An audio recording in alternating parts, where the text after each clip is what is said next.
Onegaishimasu! Welcome back to the Goju Karate Center. Today I thought we would discuss everything to do with belts, and it's something we take for granted as instructors, that it can be quite an arcane system from the outside. So I thought let's go quickly through the history, talk about why we wear belts, how to care for your belt, how to choose a belt, how the color system works, the stripes work, and hopefully this is a primer both for beginners and their parents, because sometimes you wonder, well, why are there these gradings? What does this belt color mean? How far are they from black belts? And all of those things. So let's get started. So the man we have to thank for giving us the belt system is Jigoro Kano, or if you're using the correct order according to Japanese tradition, Kano Jigoro. He's the founder of judo, and in 1883 he introduced two belt colors, white for beginners and black for advanced students or assistant teachers. And this was a way for him to show other students who they could ask for help as his dojo grew, the more demonstrations he did, especially as he demonstrated to Westerners. And then later, which is a very interesting thing I only found out this morning, is that the gi came after the belt. So in 1907 he introduced the modern uniform we recognize now, and then the obi or the belt, and that retained the white and black color scheme. There's some pictures of his original kimono. So they used to train in whatever they had at the time, but he introduced the gi, which was longer and could cover the elbows and knees, because in judo there is a lot of groundwork, and it was just to be a little bit safer and a little bit more mobile. So that's why the jacket became a lot shorter as well. And as the story goes, he needed to show which students were senior students who could help him and could help beginner students. So that was the introduction of just the black belt itself. So before there were other color belts, the black belt came first. And at the beginning, it was just a clear mark of, this is the most senior guy, this is the most senior guy. If you have problems, ask them for help. But you know how humans are. Everybody wanted a color belt. And so the belt system became a way to introduce some kind of progression into the dojo as a visible marker of progress. Well, for the most part, it's a very helpful system in helping people understand their progress. It can be a little bit flawed when not applied correctly.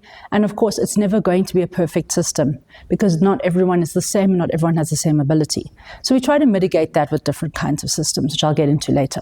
So originally, it was just a practicality thing.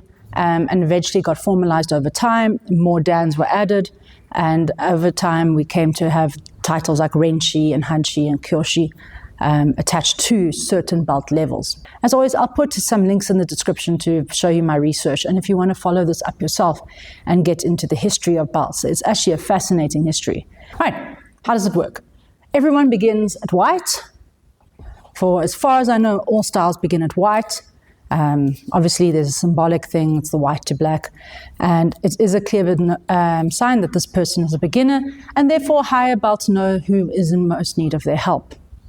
And it also brings them into the system. Once they get the suit, the dogi, and their belt, now they are part of the class, and it helps people feel more welcome, and the uniform is something to train in. It's not like a reverent, sacred piece of material, but we still must respect it. Now, for our system, as a rough guideline for most karate schools, for the most part it goes white, yellow, orange, green, blue, purple, brown.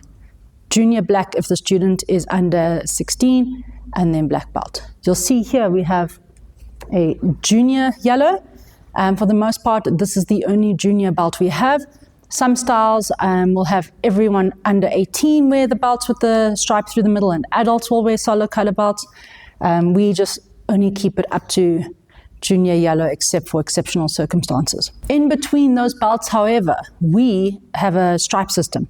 Now, the stripe system is a way to mark progress without changing belt color. Just like at school, you wouldn't change grades every 3 months.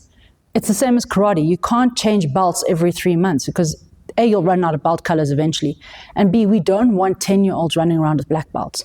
So the stripe system is especially to create steps and to slow down students who start very young, because we don't give black belt out before 15. So if you start when you're 5, 10 years is a long time to wait, and especially if you say get stuck on brown from the age of 10, it's very difficult to wait that out at that age. So the stripes help people feel that they are making progress. It's kind of the difference between writing a test in class and writing an exam. So we have 3 stripe colors in our dojo. It may be different in your dojo.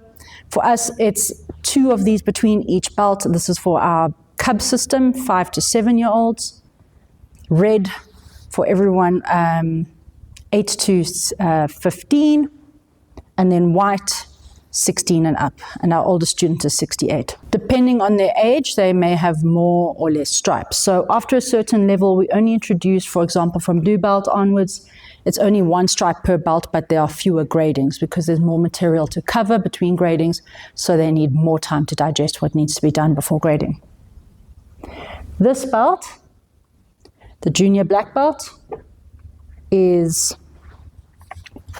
a marker that you're not quite ready for black belt, hence the white stripe through the middle. Ours Federation ones are beautifully embroidered with the Federation name. It's a lovely thing to receive upon your grading.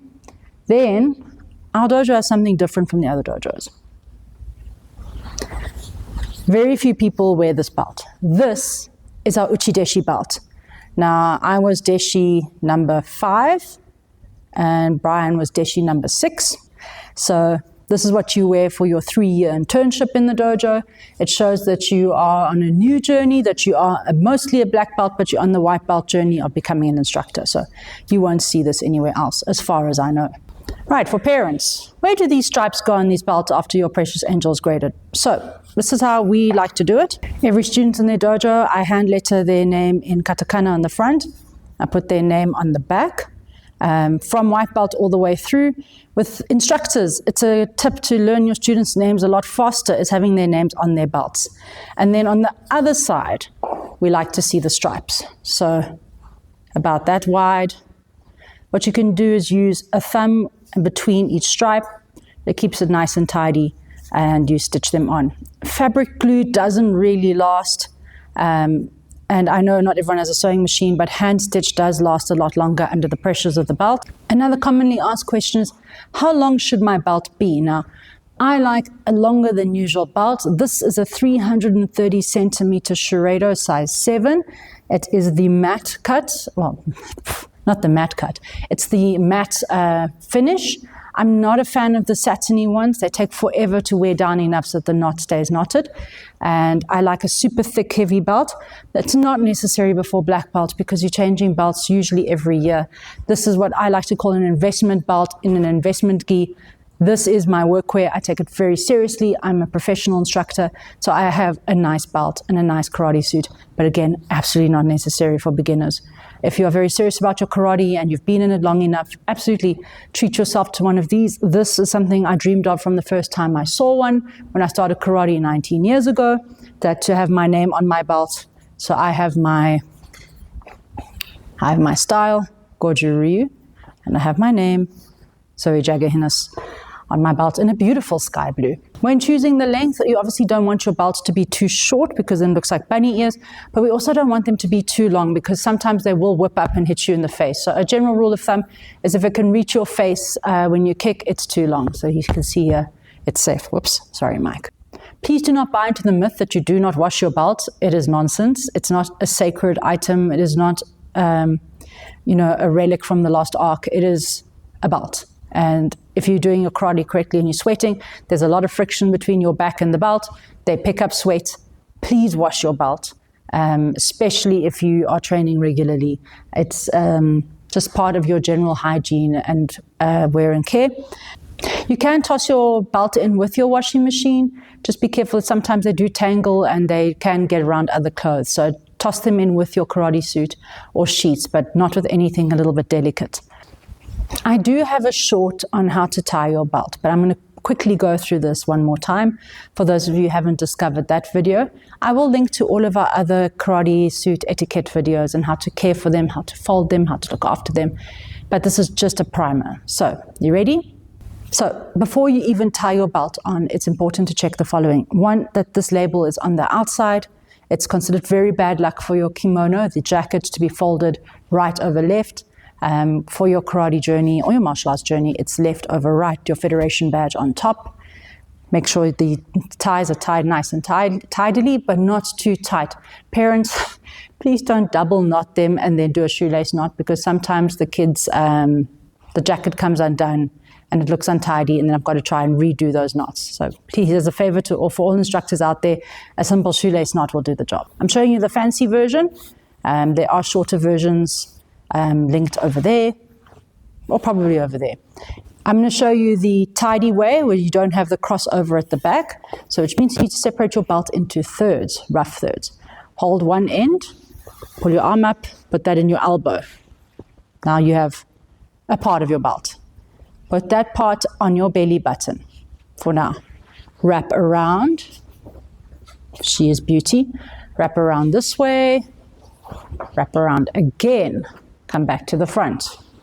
You will now have, and this is where you must continually adjust so that your belt is the correct length. You will now have something that looks like an X. Take the top belt. Twist your belt around. Make sure it's nice and straight. The snake comes up and it must touch the karate suit and you pull. At this point, you should be able to let go of your belt and you have two ends. Adjust again.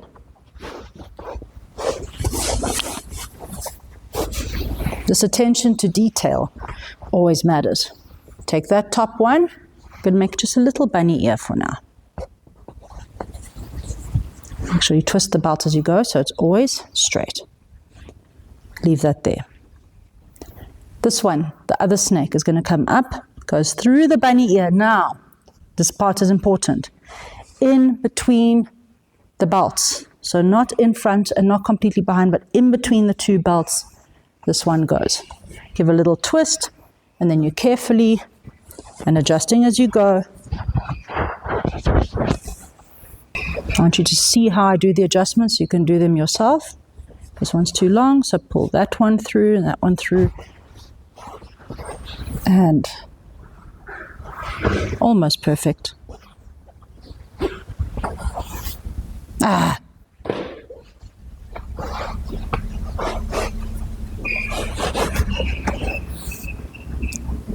Voila. Now, like everything in karate and in life, there's always going to be some controversy about the belts. Sometimes, yes, people will get belts they don't deserve. At the end of the day, though, those who know will know. A lion doesn't have to tell you it's a lion.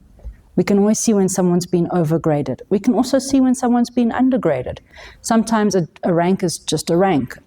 I like having the belt system because for human beings, we like having external markers of our success. There's nothing wrong with that. It's not bad to want these markers. It becomes a problem when your whole identity is based on external praise and value. Because then when you have criticism, you're going to wither if you don't have internal motivation and internal drive. You have the world's noisiest wheelbarrow. Ultimately, how you wear your belt is also a reflection of how seriously you take your karate. So as soon as we can, we start teaching the kids the importance of tying their own belts as soon as it's age appropriate. Obviously, I don't expect 5- and 6-year-olds to be able to do it, not this complicated. But I do want my 9, 10, 11-year-olds to start taking ownership of their own belt tying.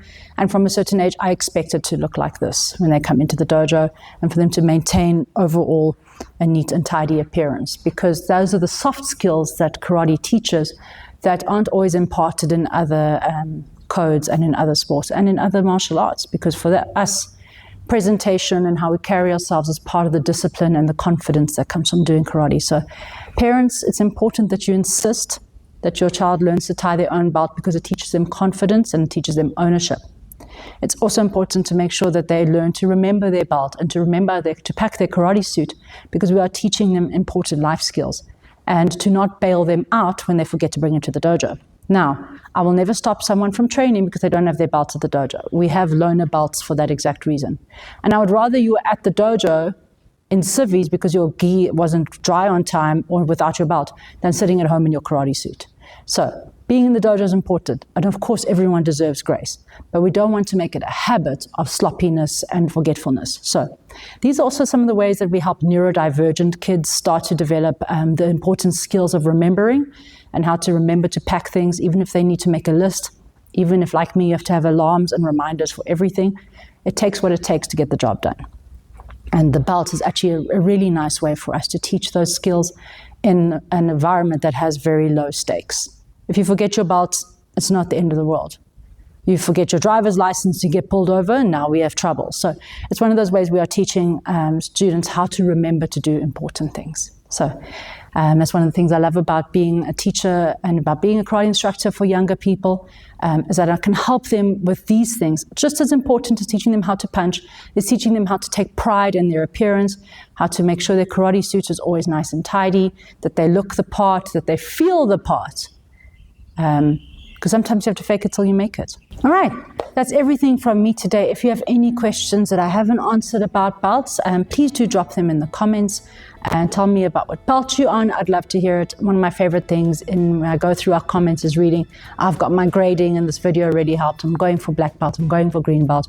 We really do love to hear from you. And I know I go through periods where I'm not super responsive on the comments, but I'm trying to be better. So thank you so much. If you're still watching and you'd like to support our channel, please like this video, subscribe. And if your country's got the hype function, I'd love for you to add a little hype to our video. Thank you so much. As always, a pleasure spending time with you, and I'll see you soon. Arigatou gozaimasu. Sayonara.